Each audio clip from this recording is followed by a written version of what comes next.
Yanné, je vais prendre ton avis autour de ce rapport et de ce bilan fait par Amnesty International. C'est un bilan qui ne peut rester sans conséquences, surtout à l'international.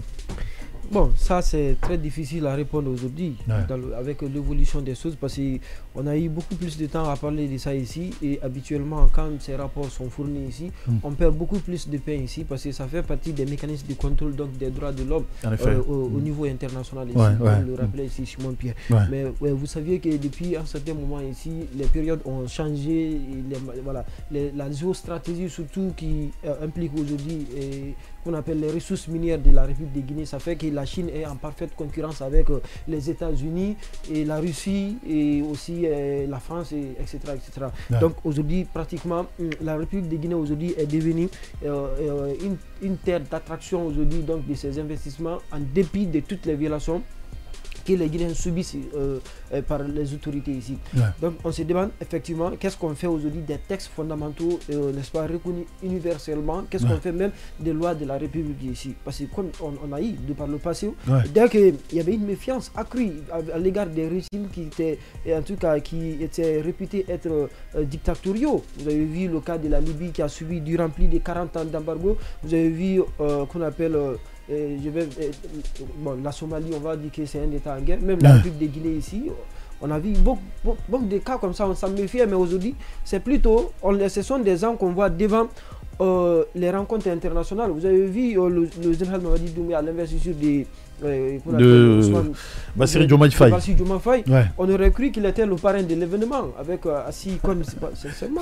Donc ça, je m'étais interrogé aujourd'hui, qu'est-ce qu'on fait? Et en plus de ça, il était assis avec les chefs d'État qui sont légitimes et qui sont légaux au jeu donc de leur constitution et aussi qui sont membres de la CEDEAO. Je me disais où nous allons avec ça. Et le plus important aujourd'hui, c'est que les Guinéens doivent comprendre ici. La France nous a quittés depuis 1958. Les États-Unis ne nous ont d'ailleurs pas reconnus ici. Et la Russie est là depuis 1958. La Russie n'a rien à faire avec les régimes ici. Et d'ailleurs ne se mixe pas dans les politiques intérieures donc des États. La Chine s'en fout des droits de l'homme ici. La Chine dit que les droits de l'homme, ce n'est pas les droits de l'homme qui développent un État ici. Donc on va beau compter sur la communauté internationale ici. On ne sera pas du tout sauvé ici. Les rapports qui sont ici fournis ici reflètent certainement la réalité ici, mais ce n'est pas les rapports là qui pourront résoudre le problème de la République de Guinée. Donc pour toi, ce sont des rapports qui peuvent être sans conséquence à l'international? Absolument, avec l'évolution des choses et la géostratégie et la géopolitique des ressources naturelles aujourd'hui. Le monde évolue avec intérêt. Chacun suit son intérêt. Tout à fait. Et on a envie de protéger son intérêt. Tout récemment, on parlait qu'on appelle d'un fonds que la République de Guinée aurait obtenu du côté des États-Unis ici. J'ai vu dans la presse. Et ça m'a beaucoup inquiété. C'est pour dire qu'aujourd'hui, les Guinéens peuvent mourir comme nous sommes en train d'ailleurs de le vivre.